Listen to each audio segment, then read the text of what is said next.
자, 오늘은 기도의 동역자가 되어라 라는 말씀으로 여러분들과 함께 은혜를 나누도록 하겠습니다.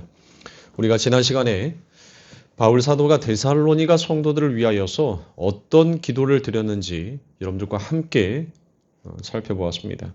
혹시 그 기도의 내용 중에서 여러분들이 생각나시는 것이 있으십니까? 바로 그 기도의 핵심이자 그의 제목이 바로 무엇이었습니까? 위로였었습니다. 그렇죠. 하나님께서 성도들에게 영원한 위로가 되어 주시기를 기도했던 것입니다. 성경에 보면 시므온이라는 사람이 나오죠. 그는 의롭고 경건하여서 평생 이스라엘의 위로를 기다렸던 사람이었습니다. 성령이 그 위에 계셨고 메시아를 보기 전에는 죽지 아니하리라라는 그와 같은 약속을 받았습니다. 어느 날 성령의 인도로 성전에 나아가 아기 예수를 품에 안고 하나님을 찬양합니다. 그의 찬양이 무엇이다라고 얘기합니까? 주제여, 이제는 말씀하신 대로 종을 평안히 놓아주시는도다라고 이와 같이 얘기합니다. 이것이 성도가 살아가는 참된 하나님으로부터 받는 위로인 것입니다.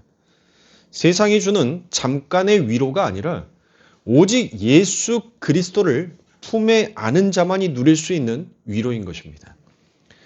하나님의 성도는 바로 이러한 위로를 사모할 수 있어야 하고 또한 이러한 위로를 받아야 하는 자가 바로 성도인 겁니다. 바울은 데살로니가 성도들에게 이러한 하나님의 위로가 그들에게 임하기를 기도했습니다. 그리고 이제 그 선한 위로를 기도했던 바울이 도리어 이제 무엇을 합니까? 자신을 위해서 기도를 해달라고 그와 같이 요청을 합니다. 여러분들, 바울 사도가 어떤 사람입니까? 여러분들, 바울 사도가 어떤 사람인지에 대해서는 사도행전 19장에 가면 이 사람이 어떤 사람이었는지 나오죠? 얼마나 성령이 충만한 사람이었습니까?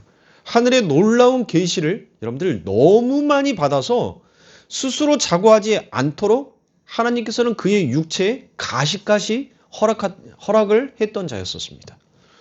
이 사도 바울이 그에게 나타나는 능력이 얼마나 대단했던지 사도행전 19장 12절에 보면 무엇이다라고 되어 있습니까? 사도 바울의 몸에서 손수건이나 앞치마를 가져다가 병든 사람에게 딱 얹으면 뭐가 된다고요? 병이 나와버린대요. 그리고 뭐까지도 떠나나요? 악귀도 여러분들 나갈 정도로 그랬던 사도 바울이었었습니다. 그런데 이렇게 대단한 바울 사도가 얼마나 겸손했으면 자신이 복음을 전하여 이제 막 성도가 된 그것도 너무나도 까마득한 새신자들을 위해서 새신자들에게 무엇을 부탁하고 있어요? 자신을 위해서 기도를 해달라고 그와 같이 부탁을 하고 있습니다. 오늘 우리 자신을 한번 여러분들 이 말씀을 통하여서 한번 돌아봤으면 좋겠습니다. 우리는 아무것도 된 것이 없으면서도 여러분들 무엇이나 된 것처럼 교만하여질 때가 참으로 많지 않습니까? 입으로는 말씀이니 복음이니 수없이 말하고 있지만 정말 주님을 향한 사랑과 이웃에 대하는 내 태도가 지금 이 바울 사도처럼 과연 우리가 겸손한가라는 것입니다. 우리는 이 질문 앞에서 스스로를 심각하게 말씀을 비추어서 우리는 돌아봐야 할 것입니다. 오늘 우리는 너무나도 쉽게 교만해질 수 있는 그 자리에 우리가 앉아 있다는 것입니다. 말씀을 조금 안다라고 여러분들 우리는 교만해졌습니다. 복음을 입에 달고 산다라고 하면서 여러분들 교만해졌습니다.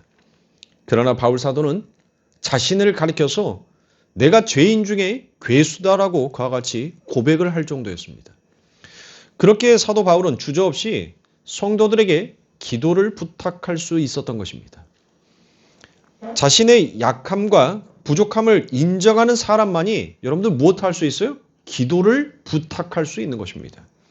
만약 우리가 나의 약함을 고백하지 못하고 성도들의 영적인 기도를 갈망하지 않는다면 우리는 이미 영적으로 넘어진 사람일 수도 있을 것입니다. 아무것도 된 것이 없으면서 된 걸로 착각하고 남을 가르치려고만 하는 어리석은 자가 되어버릴 수도 있더란 겁니다. 그래서 주님께서는 말씀하셨습니다. 나중된 자가 먼저 되고 먼저 된 자가 나중될 것이다 라고 그와 같이 얘기를 합니다. 기도를 요청하면서 바울 사도가 데살로니가 성도들을 여러분들 지금 어떻게 부르고 있습니까? 1절의 말씀에 보니 형제들아 라고 그와 같이 부릅니다. 높은 위치에서 명령하는 것이 아닙니다. 하나님 안에서 동일한 형제로 동격으로 지금 무엇하고 있어요? 부르고 있더란 겁니다. 그래서 성경에서 바울이 성도들에게 기도를 했던 구절들이 여러분들 몇몇 구절들이 나오죠. 그렇죠? 그 대표적인 것이 바로 우리가 데살로니가 후서를 보고 있으니까 데살로니가 전서에서도 바울이 기도를 부탁을 하죠. 형제들아 우리를 위해서 기도해 달라라고 그와 같이 얘기합니다. 또한 로마서 15장 30절부터 33절의 말씀에 보니 형제들아 내가 우리 주 예수 그리스도와 성령의 사랑으로 말미암아 너희를 권하노니 너희 기도에 나와 힘을 같이하여 나를 위하여 하나님께 빌어 나로 유대에서 순종하지 아니하는 자들로부터 건짐을 받게 하고 또 예루살렘에 대하여 내가 섬기는 일을 성도들이 받을만하게 하고 나로 하나님의 뜻을 따라 기쁨으로 너희에게 나아가 너희와 함께 편히 쉬게 하라. 평강의 하나님께서 너희 모든 사람과 함께 계실지어다라고 그와 같이 얘기합니다. 바울은 자신이 기도할 뿐만 아니라 로마의 성도들에게 기도의 동역자가 되어달라고 간곡하게 부탁을 합니다. 자신이 약한 자들에게서 해를 입지 않도록 구제금이 성도들에게 기쁨이 되도록 그리고 성도들과 거룩한 안식을 누릴 수 있도록 바울은 그걸 놓고 기도했습니다. 또한 에베소서 6장 18절과 19절의 말씀에도 이 바울은 또 기도를 부탁합니다. 모든 기도와 간구로 하되 무시로 성령 안에서 기도하고 이를 위하여 깨어 구하기를 항상 힘쓰며 여러 성도들을 위하여 구하라. 또 나를 위하여 구할 것은 내게 말씀을 주사 나로 입을 벌려 복음의 비밀을 담대히 알리게 하옵소서 할 것이니 라고 그와 같이 얘기합니다. 성도들에게 하나님의 전신갑주를 입고 깨어 기도하라라고 권면한 뒤에 자신을 위해서는 복음의 비밀을 담대히 알릴 수 있도록 기도를 해달라고 얘기합니다. 저 역시 여러분들에게 이와 같은 동일한 기도를 부탁드립니다. 또한 한 말씀만 더 보도록 하겠습니다. 골로새서 4장 2절과 3절입니다. 기도를 항상 힘쓰고 기도로 감사함으로 깨어 있으라. 또한 우리를 위하여 기도하되 하나님이 전도할 문을 우리에게 열어주사 그리스도의 비밀을 말하게 하시기를 구하라 내가 이 일 때문에 매임을 당하였노라라고 말합니다. 바울은 성도들을 형제라고 그와 같이 부르면서 복음의 역사에 동참하는 기도의 동역자로 세우고 있더라라는 것입니다. 여러분에게는 이런 기도의 동역자가 있으십니까? 여러분은 성도들에게 참된 기도를 정말 진지하게 부탁해 본 적이 과연 있으십니까? 어쩌면 우리는 기도 요청할 것조차도 별로 없이 살아온 자들은 아니었나라는 생각이 들기도 합니다. 왜 그렇습니까? 우리가 평소에 구하던 기도 내용의 대부분이 내 자신의 정욕과 욕심을 위한 것이기 때문에 여러분들 남들에게 쉽사리 나의 치부와 나의 허물을 그들에게 부탁하는 것이 싫어서인 겁니다. 그래서 대부분 기도하지 않습니다. 또한 기도를 부탁하지도 않습니다. 겉으로는 교회를 위해서 기도한다라고 하지만 그들 속에 들여다보면 결국 나의 만족과 야망을 따라 구해왔던 것들이 너무나도 많았다라는 것을 우리는 알 수 있습니다. 그래서 참된 복음을 제대로 듣게 되면 가장 먼저 부딪히는 문제가 여러분들 있습니다. 내가 지금까지 정말 잘못 구했구나. 이제 무엇을 기도해야 할지 하고 여러분들 기도로 나아가야 할 그 방향성을 모르더란 겁니다. 그러니까 여러분들에게 제가 이제 8년 동안 저의 설교를 들으면 우리 성도님들이 무엇을 위해서 기도해야 하는지를 이제는 아실 거라고 생각합니다. 아직까지도 기도가 무엇인지를 모르시는 분들은 정말 큰 문제인 거예요. 기도는 여러분들 정말 나의 정욕을 위해서 구하는 것이 아니라 여러분들 기도는 나의 뜻은 이와 같지만 아버지의 뜻대로 하옵소서라고 그렇게 우리의 기도가 바뀌어야 된다는 거예요. 우리의 기도는 그 자리에 머물러 있으면 안 되는 거예요. 성화와 성숙을 이야기하면서 우리의 기도는 늘 그 자리에 맴돌면서 내가 하나님의 말씀 앞에서 성숙하고 자라나야 된다? 여러분들 그거는 언행일치가 아니지 않습니까? 내가 믿음 안에서 자라나게 된다면 무엇 해야 돼요? 나의 기도 또한 여러분들 함께 자라나야 되는 거예요. 기도를 1시간, 2시간 하는 것이 그게 여러분들 나의 기도가 자라나는 것이라고 여러분들 그렇게 생각하시면 안 돼요. 내가 그 전에 기도했던 그 기도의 내용이 나의 육신의 정욕과 안목의 정욕, 이생의 자라 그런 내 안에 담겨져 있는 그 욕망을 위해서 기도했던 그 기도가 이제 무엇으로 바뀌게 되더란 거예요. 그의 나라와 그의 의를 구하는 기도로 나의 기도가 바뀌어지더란 거예요. 그 바뀌어지는 기도가 여러분들 무엇 하더란 거예요. 예전에는 내 욕심, 내 야망, 내 앞에 놓여져 있는 그 문제를 놓고 1시간, 2시간을 기도를 했는데 이제는 그 하나님의 뜻이 무엇인지를 내가 아니까 내 앞에 놓여있는 그 문제를 통하여서 지금 하나님께서는 나에게 무엇을 가르치시기를 원하는지를 내가 이제 알아버렸으니까 나는 무엇 하더란 거예요. 내 앞에 현실에 놓여있는 그 문제가 문제로 보여지지 아니하고 그것보다도 하나님이 이 문제를 통하여서 내게 주실 그 축복이 무엇인지를 아는 자는 뭘 구해요? 그의 나라와 그의 의를 구할 수밖에 없더란 거예요. 그런데 그 하나님이 주시는 축복이 무엇인지를 아직 받아먹지 못하니까 그러니까 뭐 하는 거예요? 자신의 문제들만 놓고 기도를 하는 겁니다.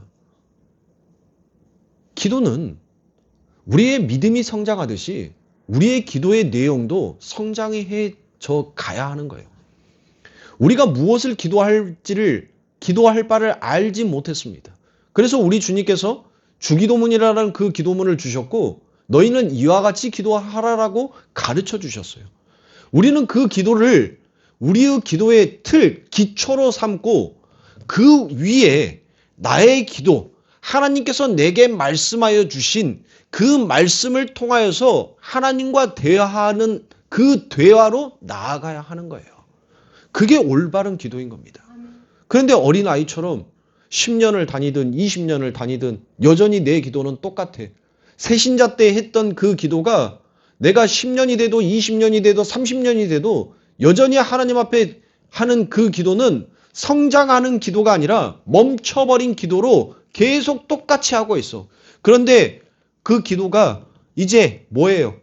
훈련이 됐다라고 그게 30분 기도했던 것이 1시간, 2시간, 3시간 기도한다라고 해서 그게 내 기도의 양이 성장하고 내 믿음이 성장했다라고 여러분들 그렇게 자칭 본인에게 위안을 주고 본인을 따독따독하고 있어. 정말 하나님의 말씀을 알고 하나님의 말씀 그 은혜 안에서 우리가 성장을 하면 여러분들 뭐예요? 내 앞에서 내가 하나님 앞에 했던 이 기도가 전부가 아니구나. 내가 지금 하나님 앞에 놓여서 이랬던 이 기도를 통하여서 하나님은 내 안에 더 큰 뜻으로 나한테 더 큰 것으로 주시기를 원하는 그 하나님의 마음을 읽으라는 거구나. 그걸 읽기 시작하면 여러분들 뭐예요? 아니 기도 좀 그만해요 라고 하더라도 뭐예요? 안 들린다니까요. 누가 옆에서 큰 소리로 기도하든지 말든지 아무 신경이 안 써요. 마치 밀실에 들어가서 내가 하나님과 독대를 하는 것처럼 주변의 모든 소음이 하나도 들리지 않냐고 그 하나님과 집중해서 기도를 하는 거예요. 그 하나님과 기도를 통하여서 대화를 하는 거예요. 그 대화가 얼마나 즐거운지 날밤 새는지 모르고 기도를 한다니까요. 그런데 그렇게 성령에 취해서 기도하는 자는 여러분들 무릎을 3시간 꿇고 기도를 하든 4시간을 꿇고 기도하든 그 기도가 끝나면 뭐예요? 우리 벌 받으면 10분만 앉아 있어도 다리 쥐저리니까 침 묻히죠? 근데 성령에 취해서 하는 기도는 3시간을 무릎 꿇고 기도해도 뭐예요? 다리가 하나도 안 아프다니까요? 그 기도 하나님과의 대화가 딱 맞춰지고 난 다음에 아빠 감사해요. 아멘. 하고 일어섰어. 근데 내가 마치 잠깐 한 5분, 10분 기도하려고 하나님 앞에 무릎 꿇고 기도하는 것처럼 거뜬하게 이뤄지고 거뜬하게 걸어져 가더란 거예요. 오히려 내가 힘이 빠지는 것이 아니라 그 기도를 통하여서 내 안에 솟구쳐 올라오는 그 성령의 힘이 나를 이끌어 가기 시작하더란 겁니다. 제가 원하는 기도, 제가 하라는 기도는 이런 기도예요. 그런데 초신자처럼 뭘 기도해야 될지를 모르니까 하나님, 나 내일 모레 사업하는데 돈이 필요하는데 하나님 나 돈 좀 주세요. 근데 하나님이 뭐예요? 그 새신자에게 하나님의 하나님 되심을 증거하기 위해서는 그에게 진짜 살아계신 하나님이라는 것을 하나님이 뭐 해야 돼요? 맛보여줘야 돼요. 그래야지 그가 뭐 하니까? 나를 신뢰하고 나를 더 믿을 수 있으니까. 그래서 새신자의 기도는 여러분들 뭐 하는 거예요? 하나님이 착착착 들어주는 것처럼 여러분들 그렇게 보여지는 거예요. 근데 여러분들 여기 계신 분들 적어도 우리 윤은희 집사님 빼놓고는 대부분 다 예수 믿었던 그 경력들이 최소한 10년 이상은 다 되시지 않았습니까? 그런데 10년 전의 기도나 지금 여러분들이 믿음의 성장을 하고 내가 말씀을 알고 복음을 안다라고 그렇게 자부했던 우리들이 하나님 앞에 내놓고 있는 그 기도나 뭐가 틀린가요? 여러분들 스스로가 한번 비교해 보세요. 그래놓고 우리는 성장했대요? 아닌 겁니다, 여러분들.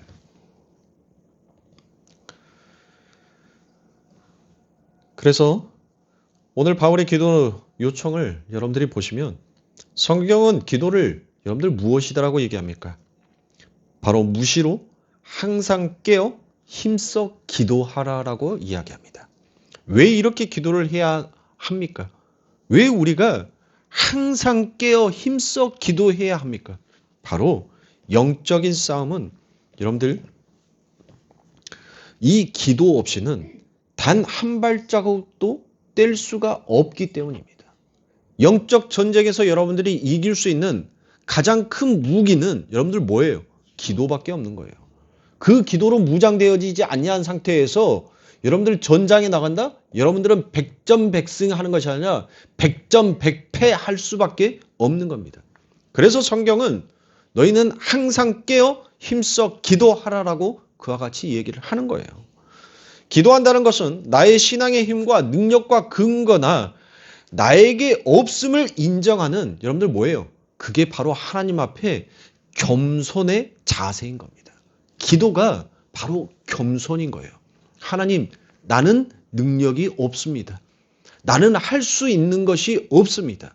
그러니 하나님께서 이 모든 일들을 해 주셔야 합니다.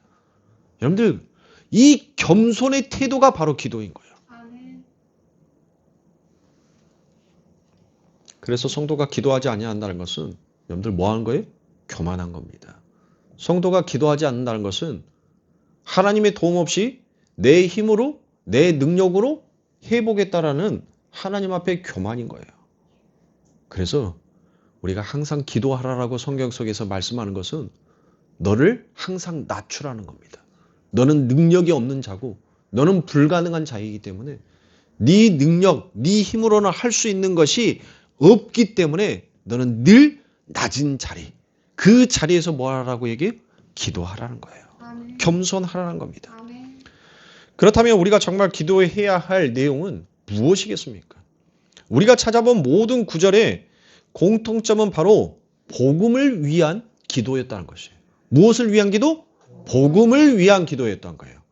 나의 육신의 정욕을 위해서 나의 야망을 위하여서 여러분들 기도하는 것이 아니라 바로 복음을 위한 기도였다는 거예요.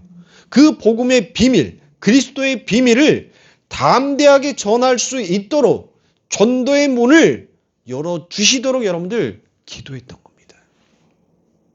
그런데 이상하지 않습니까? 복음은 여러분들 무엇이다라고 얘기해요? 영어로는 굿뉴스. 그쵸. 기쁜 소식이다라고 얘기하셨어요. 굿뉴스. 아니 기쁜 소식을 전하는데 여러분들 거기에 왜 담대함이 필요합니까? 왜 담대하게 전할 수 있게 해달라고 여러분들 그와 같이 바울은 표현을 하란 말이에요. 아니 좋은 소식인데 좋은 소식이라는 것은 여러분들 누구나 들어도 그 소식으로 그 이야기를 통해서 기뻐할 수 있는데 오히려 바울은 거기에 앞에다가 뭐를 넣어요? 담대히 내가 이것을 전할 수 있도록 기도를 해달라고 그와 같이 요청을 합니다. 좋은 소식을 전하러 가는데 두려워할 이유가 어디에 있습니까? 당당하게 가면 되지 않겠습니까? 그러나 복음은 사람들의 죄를 들추어 내야 하고 그들이 평소에 기뻐하고 기대했던 세상의 소망을 깨트려야 하기 때문에 복음을 전할 때에는 무엇이 필요하다는 거예요? 담대함이 필요하다는 것입니다. 목회자가 여러분의 귀에 듣기 좋은 소리만 한다면 여러분이 인상이 쓸 이유는 전혀 없을 겁니다. 그러나 여러분들 속에 숨겨져 있는 마음의 생각과 욕망을 하나님의 말씀으로 들추어낸다면 여러분들 편할 사람들은 별로 없을 거예요. 여러분들의 귀에 여러분들의 열심과 여러분들의 행위를 동조하고 그것을 칭찬하고 격려하면서 거기에 불을 지피게끔 해주는 설교는 굉장히 사람들로부터 인기를 얻습니다. 그러나 여러분들의 죄를 들추어내고 여러분들이 하나님 앞에서 아무것도 아닌 먼지와 같은 그와 같은 존재입니다. 그래서 하나님만 바라보고 하나님을 의지해야 합니다. 라고 이와 같이 설교를 하면 사람들은 별로 좋아하지 않습니다. 왜 그렇습니까? 죄에 이미 얼룩져 버린 인간은 그럼 나는 뭐냐? 그럼 나는 뭐냐? 자꾸 자기 중심적인 생각이 자기 가치관이 드러나기 때문에 늘 그렇게 그와 같은 하나님의 복음의 말씀 앞에서 여러분들 그들이 그 마음이 편치 않은 거예요. 그러나 그 순간 말씀의 찔림을 받아 통회하고 회개하게 된다면 그것이야말로 참된 성령의 감동이다라고 말할 수 있는 것입니다. 여러분들 통회한다라는 거 그냥 뭐 하는 거예요? 통회한다는 거 눈물 흘리는 거예요? 여러분들 눈물 흘리는 것은 우리 교회 이 시스템 별로 없는 이 교회에서도 여러분들 눈물 콧물 짜게 해주는 것은 간단하다니까요. 여러분들의 감정을 잘 건드리면 되는 거예요. 여러분들의 감성을 잘 자극시키면 여러분들 여기에서 다 울어요. 그게 아닙니다. 여기에서 통회한다는 것은 그 찔림으로 통회한다는 것은 내 죄에 대한 부끄러움을 느끼는 거예요. 내 죄에 대한 부끄러움이 나오니까 그들이 무엇 하더란가요? 회개를 하더란 겁니다. 여러분들 회개는 뭐예요? 그냥 하나님 잘못했습니다라고 하는 것이 여러분들 성경이 말하는 회개입니까? 그러면 회개는 도대체 뭘까요? 터닝 포인트라고 하는데 그러면 뭘 어디서부터 터닝 포인트라는 거예요? 뭘 터닝 포인트예요? 그렇죠. 죄에서 은혜죠. 바로 그거예요. 회개는 여러분들 바로 나의 중심에서 아버지의 중심으로 바뀌는 것이 그게 회개인 거예요. 그냥 하나님 앞에 하나님 내가 이 죄 또 지었어요. 그러니까 나 이제 하나님 앞에 회개하니까 이 죄 안 짓게 해주세요가 아니라 여러분들 우리가 하나님 앞에 수천 번 수만 번 입을 열어서 하나님 나 잘못했어요. 이제는 그 죄 짓지 아니하게끔 하나님 나를 성령으로 붙들러 주세요라고 그 회개 기도하고 딱 맞춰서 저 성전문 딱 나가는 순간 뭐예요? 네. 오히려 그 기도했던 내용까지도 잊어버리면서 또 죄를 지어요. 이게 우리의 본성이에요. 그러니까 회개는 그 회개를 통하여서 뭘 아는 거예요? 아, 나는 정말 구제불능이구나. 나는 내 힘으로는 도저히 나의 죄를 씻을 수가 없는 자구나. 그래서 이 하나님의 은혜가 없이는 나는 단 한순간도 살아갈 수가 없구나. 우리 주님의 그 피 묻은 옷자락으로 나를 덮어주지 아니하면 나는 영원히 죽을 수밖에 없고 영원한 사망으로 들어갈 수밖에 없는 자구나. 그걸 깨닫는 것이 회개인 거예요. 근데 회개는 뭐 입으로만 맨날 하나님 잘못했습니다. 하나님 나 다시는 이 죄 짓지 않을게요. 하나님 내 의지를 발동해서 하나님 내가 이 죄를 짓지 아니하도록 하나님 도와주세요. 물론 여러분들 우리의 의지도 필요합니다. 우리가 하나님 앞에서 이게 하나님 앞에 죄다라는 것을 여러분들이 알았다면 나의 의지를 발동해서라도 그 죄를 짓지 아니하려는 노력은 있어야죠. 그런데 그렇게 했음에도 불구하고 내가 죄를 지을 수밖에 없기에 또 똑같은 죄를 짓는단 말이에요. 그러면 여러분들 우리는 거기에서 스톱하면 됩니까? 나는 안 돼. 나는 역시 안 돼. 입으로는 천상유수와 같은 말을 하더라도 나는 역시 안 돼. 어차피 하나님 앞에 가가지고 또 하나님 잘못했습니다라고 할 바에는 어떻게 뻔뻔스럽게 그래. 그냥 그만하자. 이게 유다예요. 이게 유다라니까요. 뭐 해야 돼요? 여러분들은 베드로가 돼야 된다고 말했잖아요. 주님 몰라요? 나 저 사람 몰라요. 근데 주님이 찾아왔어. 나의 수제자 베드로야 라고 부르니까 뭐예요? 머리 들이대면서 나 저분 몰라요 라고 3번 부인했던 그 베드로가 예수님의 부름 앞에서 뭐예요? 머리 들이대면서 주님 왜 인자 왔어요? 나 쓰다듬어 주세요. 우리는 그렇게 가야 하는 자예요. 그게 진정 회개가 무엇이고 하나님의 은혜가 무엇인지 그리고 그 죄의 부끄러움이 무엇인지를 아는 자인 거예요. 그 자리에서 수덥에 절대로 있을 수 없는 겁니다. 그래서 저는 이와 같은 은혜가 우리 교회 안에서 일어나기를 늘 기도하고 있습니다. 비록 들을 때 마음이 아프고 쓰라릴지라도 목사가 하나님의 복음과 그리스도의 비밀을 타협 없이 담대히 증거할 수 있도록 여러분들 또한 기도를 해 주셔야 합니다. 사람을 기쁘게 하고 사람의 눈치를 본다면 그것은 더 이상 그리스도의 종이 아니며 결국 목사와 성도가 함께 망가지는 길로 가는 것입니다. 그러니 우리 사랑하는 성도님들 기도하셔야 됩니다. 여러분들 9월 9일 날 이 대한민국에서 엄청난 행사가 일어나죠. 그것도 기독교 안에서 어떤 행사입니까? 로잔데이입니다. WCC, NCCK, WEA, 로잔데이. 그 로잔데이가 9월 9일 날 이 대한민국에서 일어납니다. 그런데 목사들이 입을 안 열어요.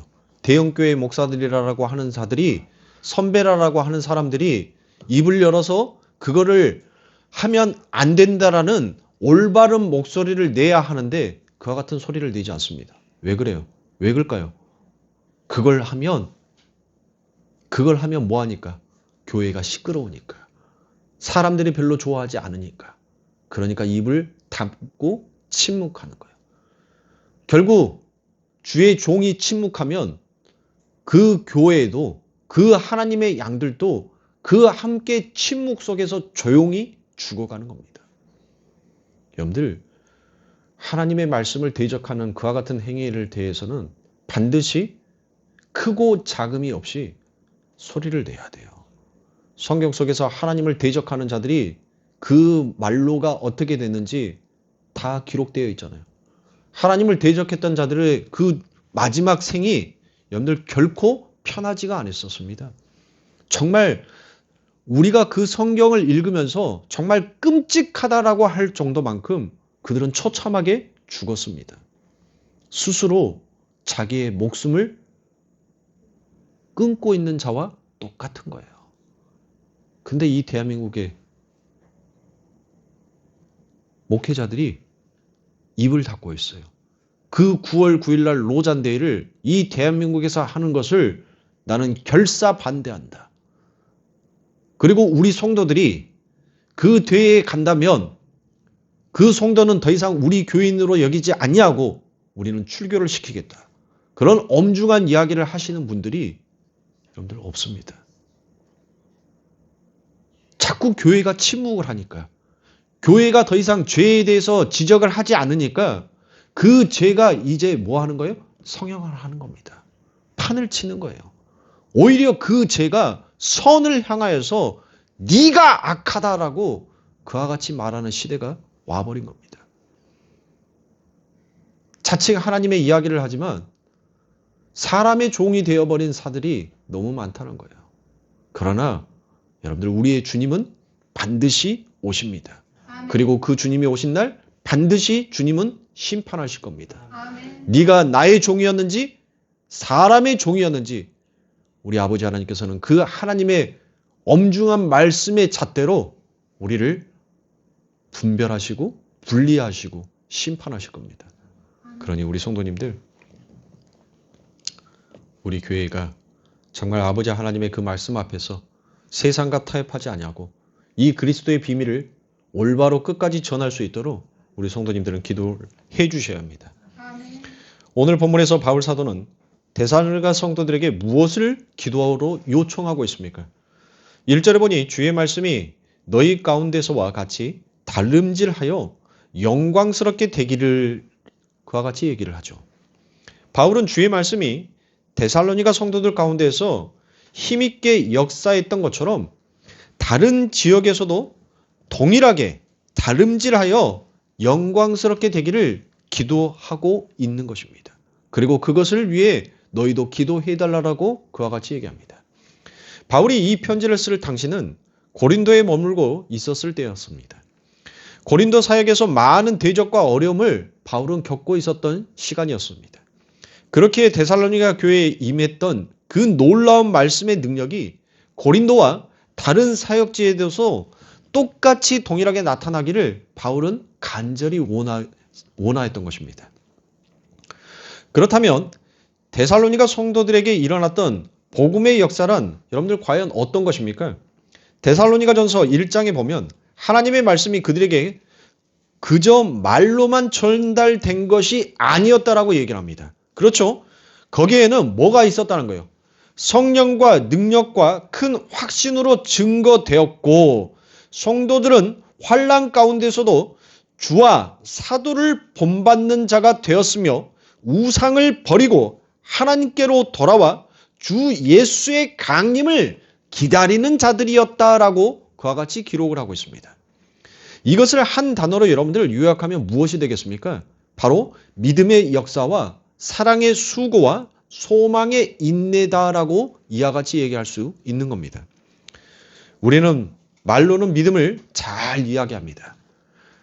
그러나 참된 믿음은 반드시 삶의 변화, 즉 역사가 나타나야 한다는 거예요.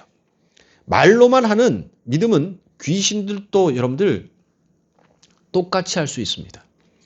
믿음이 있다라고 하면서 여전히 세상과 세상에 속한 것들을 사랑하고 있다면 그 속에 하나님의 사랑이 거하지 아니하는 자다라고 성경은 분명히 우리들에게 말씀하고 있지 않습니까? 그렇게 성경은 선포하고 있습니다. 무엇을 선포합니까? 믿음은 모든 사람의 것이 아니다라고 오늘 본문에서 분명하게 우리들에게 이야기를 하고 있지 않습니까? 진정한 믿음이 있다면 사랑의 수고가 흘러나오게끔 되어 있다는 겁니다. 억지나 눈치 때문에가 아니라 주님께 받은 용서와 사랑이 너무나 크기에 자신의 향유 옥합을 깨뜨리는 수고를 마다하지 아니하게 되어 있더라는 거예요. 또한 이 세상을 전부로 여기지 아니하게 주 예수의 다시 오심을 바라보면서 인내할 수 있는 자가 바로 누구라는 거예요? 성도라는 것입니다. 이것이 바로 하나님의 말씀이 힘있게 다름질하고 있는 모습입니다. 바울은 이러한 말씀의 능력이 가는 곳마다 나타나기를 지금 데살로니가 성도들에게 기도를 하고 있는 거예요. 여러분들 마치 우리가 새신자에게 뭘 얘기합니까? 농담처럼 얘기하죠. 새신자가 오면 성도님이 기도하면 하나님이 족족 다 들어주니까 기도하라라고. 우리 이런 말 하잖아요. 어쩌면 그들의 기도가 가장 순수한 기도여서 이렇게 바울이 그렇게 까마득하게 인자 초신자들에 불과한 자들이에요. 그들에게 바울이 기도를 요청했던 것은 무엇이었겠습니까? 정말 간절한 그 마음이 있었다는 거예요. 무슨 마음?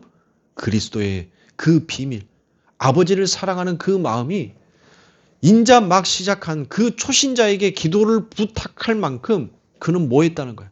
갈급했다는 겁니다. 간절했다는 거예요. 정말 우리는 아버지 하나님의 그 복음이 내가 서 있는 그 땅끝까지 전달되기를 이 사도 바울과 같은 애타는 마음과 심정으로 정말 그렇게 기도를 요청하고 그 기도를 부탁하고 또 그 일들이 이루어지기를 그의 마음속에서 소망하고 있느냐는 거예요. 우리는 얼마만큼 그 아버지 하나님의 나라의 그 의가 여러분들 이 땅에 이루어지기를 얼마나 소망하고 있는 것. 우리 자신을 봐야 할 것입니다. 오늘 우리 공동체 안에도 이러한 믿음의 역사와 사랑의 수고와 소망의 인내가 힘있게 나타나기를 함께 기도하기를 원합니다. 마지막으로 바울은 2절에서 이렇게 기도를 요청합니다. 또한 우리를 무리하고 악한 사람들에게서 건지옵소서 하라라고 그와 같이 얘기하지 않습니까? 여기서 무리하고 악한 사람들이라는 단어 앞에 원어 성경에는 정관사가 붙어 있습니다. 특정 인물을 가리키는 것입니다. 바울이 복음을 전할 때마다 집요하게 따라다니면서 회방했던 자들이 있더라는 거예요. 그리고 교회 안에서 복음의 진리를 어지럽혔던 자들이 있더란 겁니다. 그래서 합당한 이유도 없이 비합리적이고 터무니없이 대적한다라는 것을 바로 무리하다라고 얘기합니다. 그러니까 온갖 트집을 잡으면서 복음 전도자를 여러분들 무엇하는 거예요? 비방하더란 겁니다. 고린도 교회에서도 악한 자들은 바울을 향하여서 편지는 무게 있고 힘이 있지만 직접 만나보면 외모도 약하고 말도 시원하지 못하며 외모와 말투를 가지고 여러분들 그 사도 바울을 비방하지 않았습니까? 그러나 갈라디아 성도들은 어땠습니까? 갈라디아서 4장 14절을 말씀해 보면 바울에게 육체의 약함과 시험거리가 있음에도 불구하고 그들은 바울을 없인 여기거나 버리지 아니하고 오직 하나님의 천사와 같이 그리스도 예수와 같이 그 바울을 영접했다라고 그와 같이 얘기합니다. 심지어 할 수만 있다면 자신들의 눈이라도 빼어주고 싶다라고 그와 같이 이야기를 합니다.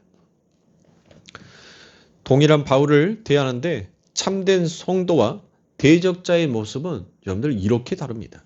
온갖 핑계를 다 대면서 복음 전도자를 대적하는 것은 결국 그 사람을 싫어하는 것이 아니라 그 속에 있는 하나님의 복음을 막고자 하는 악한 세력인 것입니다. 바울은 바로 이러한 자들로부터 보호받기를 기도하여 요청하였던 것입니다. 안타깝게도 이러한 자들이 오늘날 교회 안에도 얼마든지 존재하더란 겁니다. 그렇게 기억해야 합니다. 믿음은 모든 사람의 것이 아닙니다. 교회 안에서 열심을 내는 것 같아 보여도 도리어 복음을 방해하는 자들이 충분히 있을 수 있습니다. 직분을 가졌다고 해서 다 믿음의 사람이 결코 아니라는 것입니다. 자기 힘과 세력을 가시하기 위해 일을 하면서 주님의 일을 한다라고 착각할 수도 있다는 것이에요. 참된 믿음의 사람은 자신의 유익이나 세력이 아니라 오직 하나님의 말씀이 데살로니가 교회처럼 성도들의 삶 속에 힘있게 역사하고 다름질을 하기를 간절히 구하는 자들인 겁니다. 성도 안에서 교회 공동체 안에서 누군가 실족하여서 넘어진 자가 있다면 무엇하는 거예요? 나만 달려가면 되는 거예요? 그게 교회가 아니라는 겁니다. 누군가 실족하여서 넘어진 자가 있다면 교회 공동체는 그가 일으켜져서 다시 십자가의 그 표대를 향하여서 달려갈 수 있도록 뭐 해야 된다는 거예요? 일으켜 줘야 한다는 겁니다. 그리고 그가 다시 뛰어갈 수 있도록 그에게 힘을 실어줘야 된다는 거예요. 힘을 실어준다는 것은 여러분들 물질만을 가지고 얘기하는 것이 아닙니다. 바로 우리는 영적 전투를 하는 거예요. 그러니 뭐가 필요한 겁니까? 기도가 필요한 겁니다. 그리고 그 기도로서 여러분들이 그 형제가, 그 교회 공동체가 함께 그 표대를 향하여서 같이 갈 수 있어야 하는 겁니다. 같이 뛰어가기를 소망해야 합니다. 그게 바로 교회 공동체인 거예요. 그거를 교회 안에서 이루어야 하는 겁니다. 우리 교회가 바로 그런 교회가 되어졌으면 좋겠다라는 것을 저는 늘 소망하고 있습니다. 우리만 달려가서 우리만 천국 가는 그와 같은 그런 천국이 아니라는 거예요. 그가 정말 하나님 앞에 창세전에 택함을 받은 자인지 받지 못한 자인지 우리는 알 수 없지만 우리가 이 땅에서 하나님이 부르시는 그 날까지 우리는 무엇 해야 되는 거예요? 모든 자가 주를 위하여서 다름질할 수 있도록 함께 협력하여서 가야 하는 겁니다. 그게 바로 공동체인 거예요. 오늘 저와 여러분의 기도가 바로 이러한 기도가 되기를 하나님 앞에 간구해야 할 것입니다. 서로를 위해 이러한 기도들을 요청할 수 있어야 합니다. 무시로 성령 안에서 깨어 기도하는 참된 기도의 동역자들이 여러분들 되어지기를 소망해야 합니다. 이렇게 기도의 동역자가 되어서 이 기도의 힘으로 서로가 서로 하나의 끈이 연결이 되면 여러분들 그 교회는 어떤 것이 그 교회 안에 침투해 들어오더라도 절대 흔들리지 않습니다. 기도회로 무장되어 있지 않는 교회들이 여러분들 넘어지기가 더 쉬운 거예요. 그러니 우리 성도님들 기도하셔야 합니다. 담임 목사가 뭘 해야지만이, 뭘 예배를 드려야지만이 여러분들 기도하는 것이 아니라 여러분들 그 담임 목사가 교회에 없다 할지라도 여러분들은 말씀과 기도와 찬양은 여러분들의 삶 가운데서 만들어져 가야 하는 거예요. 근데 우리 성도님들은 너무 잘하고 있어요. 오히려 제가 우리 성도님들을 보면서 제 자신이 더 부끄럽습니다. 내가 더 여러분들보다 게으른 자 같아서 늘 송구스럽습니다. 그래서 말씀을 전할 때도 늘 제 가슴 안에서 늘 말씀에 대한 찔림을 받을 때도 늘 있습니다. 그럼에도 불구하고 제가 여러분들에게 그와 같은 말씀을 드리는 것은 그게 교회를 살리는 거예요. 그러니 우리 성도님들 담임 목사가 있든 없든 예배가 있든 없든 우리 성도님들은 늘 말씀과 기도와 찬송이 여러분들의 삶의 중심이 되어야 합니다. 그리고 그것이 여러분들의 삶 가운데 의가 되어서는 결코 안 됩니다. 절대로 그것이 여러분들의 자랑이 되어서도 안 됩니다. 모든 교회들은 전도 몇 명 하면 전도왕이라고 해서 상품을 줍니다. 성경을 메똑하면 성경 메똑했다는 것에 대해서 상을 줍니다. 그러나 우리 교회는 모르겠습니다. 제가 물러나고 제2의 담임 목사가 누가 될지는 모르겠지만 제가 목사로 있을 때는 저는 그런 거 하지 않을 겁니다. 성도라면 내가 적어도 하나님의 백성이고 하나님의 자녀라면 여러분들 말씀, 기도, 찬양, 회개, 감사 이 모든 것들은 우리들의 삶 가운데 기본인 거예요. 여러분들이 목이 마르면 냉장고에서 물을 빼서 먹는 것처럼 배가 고프면 밥통에서 밥을 퍼서 먹는 것처럼 우리들의 삶에 있어서 적어도 내가 하나님을 믿는 하나님의 자녀라면 여러분들 그것은 여러분들의 기본이 되어야 하는 거예요. 기본이 되어 있지 아니하는 데에다가 여러분들 집을 올리면 어떻게 돼요? 무너진다니까요. 그게 바로 모래 위에 성을 쌓는 것과 똑같은 거예요. 근데 우리는 그 전에는 모래 위에 성을 쌓았어요. 말씀, 기도, 회개, 찬송 이 모든 것들이 결국 누구를 위해서? 하나님의 영광을 위해서라고 얘기를 하지만 결국 나의 영광을 위하여서 여러분들 그 모든 것들을 다 사용했단 말이에요. 그런데 이제 우리들에게 성령이 오셨어. 그리고 영원히 흔들리지 아니하는 그 반석을 하나님께서 세워주셨어. 그리고 그 반석 위에 이제 하나님께서 집을 지으라라고 말을 하잖아요. 서로가 서로의 집이 되어서 연결이 되어서 하나님의 교회를 세우라라고 말하잖아요. 그러면 그것을 세우기 위해서는 반드시 뭐가 돼야 돼요? 여러분들 세상에 돈을 가져다가 하나님의 교회를 지우는데 세상에 돈을 가져다가 여러분들 그거를 기초석으로 놓고 건물을 지으는 것이 하나님의 교회입니까? 세상에 힘을 갖다가 놓고 거기에다가 하는 것이 여러분들 그게 하나님의 교회를 세우는 거예요? 그게 아닌 거예요. 하나님의 교회는 말씀과 기도인 겁니다. 그리고 그 하나님의 은혜가 얼마나 감사하는지 그 감사와 영원히 죽을 수밖에 없는 이 죄인의 하나님의 그 은혜가 어떻게 부어졌는지 그 하나님의 은혜에 대한 회개가 반드시 교회 안에는 기본 중에 기본으로 있어야 돼요. 그것이 바로 교회를 만들어가는 거예요. 그게 서로가 서로 연결되어서 머리를 예수 그리스도를 머리로 한 하나님의 성전이 되는 거예요. 그 외의 것은 다 필요 없는 거라니까요. 말씀을 읽는데 그걸 칭찬해 줘야 돼요? 기도를 하는데 그걸 칭찬해 줘야 됩니까? 그걸 인정해 줘야 돼요?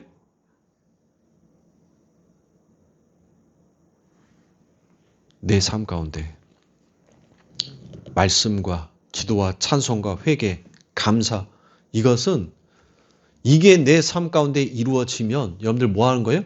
그때서 우리들이 이제 자식들이 속썩이다가 결혼을 해서 자식을 낳고 살면서 이제 뭔가 좀 삶이 좀 체계적으로 이렇게 딱 되어져 가요. 그러면 뭐라고 얘기합니까? 네가 이제 좀 사람이 되어 간다. 그 말 하죠? 늘 마찬가지예요. 우리들의 삶 가운데 이것 중에서 하나라도 우리들의 삶 가운데 끊어지면 나는 아직 성도가 아니구나. 여러분들 그렇게 내 자신을 채찍질하고 내가 하나님의 자녀가 되기 위해서는 무엇이 내 삶 가운데 공급되어져야 되고 필요한지를 알아야 하는 거예요. 그런데 그거를 인정 안 해준다라고 서운해하고 그거에 대해서 상을 안 준다라고 저기 교회는 사랑이 없는 교회야. 이런 섣부른 판단이라 하고 그건 말이 안 되는 거예요, 여러분들. 근데 오늘날 교회들이 그런 행위를 하고 있어요. 하나님의 것을 가져다가 마치 자기가 한 것처럼 여러분들 그렇게 하나님 앞에 내어놓고 있다니까요. 하나님의 것은 하나님의 것이에요. 거기에 무슨 여러분들 부사가 필요하고 동사가 필요하고 전치사가 필요합니까? 하나님이 주어인데 하나님의 것을 하나님 앞에 드리는 거에 뭔 거기에 부수적인 말이 붙어야 되냔 말이에요. 저는 진짜 답답해 죽겠어요. 답답하다니까요, 진짜. 그러니 우리 교회에서는 그런 거 저 안 합니다. 그리고 그거는 기본 중에 기본이기 때문에 저는 그런 부분들에 대해서 굳이 내가 이야기를 하지 않는 거예요. 말씀 읽는 거, 기도하는 거, 찬송하는 거, 회개 기도하는 거, 감사 기도하는 거, 그건 성도로서 기본 베이스로 깔고 가야 하는 거예요. 그것도 안 되면서 내가 자칭 크리스찬이다라고 얘기하면 양의 탈을 쓴 이리와 똑같은 겁니다. 말이 안 되는 거예요. 저는 우리 교회에서 저의 설교는 그거를 바탕으로 깔고 가는 거예요. 당연히 성도라면 당연히 이 모든 것들이 훈련되어져야 하는 거예요. 시간이 없다라는 그런 말도 안 되는 이야기들을 하지 마시란 말이에요. 요즘 세상이 좋아졌어요. 내가 바빠, 시간이 없어. 요즘 성경 읽어주는 어플리케이션도 있어요. 그거 틀어놓고 설거지를 하든 세수를 하든 멱을 감든 뭐를 하든 하면 되는 거예요. 저거다 하다못해 운전을 할 때 내가 출근하는 길에 그 어플리케이션에서 성경 말씀 읽어주는 거 그거 듣고 가면 되는 거예요. 기도하면서 운전대 잡고 하나님 말씀 귀로 듣고 내 입으로는 오늘 하루의 내 삶 가운데 하나님이 주관하여 주시옵소서. 하나님이 내 삶 가운데 하나님이 열어주신 이 하루를 내가 하나님보다 먼저 앞장서지 아니하도록 하나님 내 걸음을 잡아주세요. 그렇게 기도하고 가면 되는 거예요. 뭔 시간을 내야지만이 여러분들 그게 하나님 앞에 드려지는 거예요? 쉬지 말고 네 무시로 어느 장소 어느 때든지 간에 항상 깨어 기도하라라고 얘기하잖아요. 뭔 시간이 없어. 그러니까 하나님 앞에 그렇게 이 핑계 저 핑계 대면서 말하는 사람들 우리 예수님 곧 오신다니까요. 곧 오셔요. 언제 올지는 모르겠지만 세상 돌아가는 거 보니까 이제 곧 오실 것 같아. 곧 오실 것 같아요. 그 하나님 앞에서 그 핑계 한번 대보시라고요. 우리 하나님은 분명 말했습니다. 홀이라도 내 앞에서 핑계 댈 수 없을 거야. 지금은 너희가 뭐 받을 때? 은혜 받을 때라고 얘기하죠. 너가 그 은혜 받고 내게로 되돌아올 수 있는 그 시간 나는 너희에게 충분히 허락했어. 아멘. 나한테 와서 더 이상 핑계 대지 마. 그때 잘했을 걸. 후회해봤자 이제는 기회는 없어. 그러니 우리 성도님들 하나님의 말씀과 기도와 찬송으로서 나를 먼저 단련하시고 그리고 그것이 내 삶 가운데 하나의 생활이 하나의 호흡이 되어졌을 때 그때 뭐 하는 거예요? 내 성도를 위하여서 내 형제를 위해서 내 자매를 위해서 내가 섬기고 있는 그 교회 공동체 안에 무너져 있는 사람들이 영적으로 보이면 그들을 세워주는 거예요. 뭐하고? 뭐하게? 드러내게가 아니에요. 조용히 기도하는 거예요. 그를 위해서 조용히 기도하는 겁니다. 그리고 그 기도를 하고 난 다음에 가서 격려해 주면 돼요.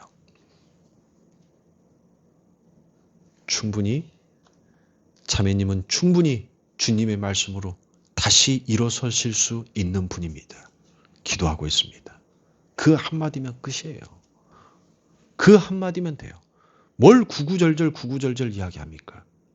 그 한마디면 그 안에 있는 영혼이 그 말 한마디에 울림을 받고 그 안에서 다시 성령으로 일으켜 세워줌을 받게끔 되어지는 거예요. 아멘. 그러니 우리 성도님들 우리 교회의 숫자는 비록 작을지라도 그렇게 우리 교회가 하나님의 말씀으로서 하나가 되어진다면 여러분들 그 어떤 교회도 부럽지 아니할 만큼 저는 너무나 자랑스러운 우리 성도님들이라고 생각할 겁니다. 지금도 그렇게 자랑하고 있어요. 어디에 내놔도 전혀 부족할 것이 없는 기드온의 300용사처럼 정말 하나님의 말씀으로 철저하게 훈련을 받고 어쩌면 거룩교회는 우리 성도들 한 사람 한 사람들이 전부 다 제사장, 다 목사더라고.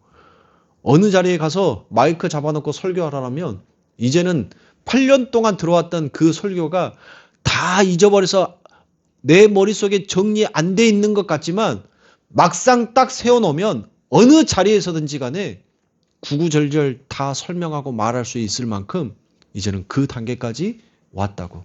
근데 담임 목사가 하도 채찍으로 때려 싸니까 그냥 입을 닫고 있을 뿐이지 어디에 내라도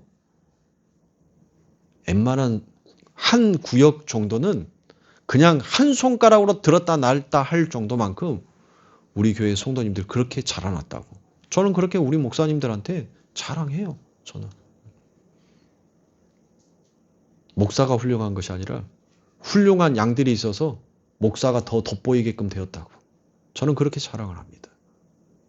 그러니 우리 성도님들 교만하지 마시고 복음 앞에서도 교만하지 마시고 기도로 늘 겸손으로 여러분들 그 길을 걸어가시면 하나님께서 여러분들의 삶을 반드시 축복하여 주시고 하나님의 그 은혜를 여러분들의 삶 가운데 충만하게 채워주실 줄 믿습니다.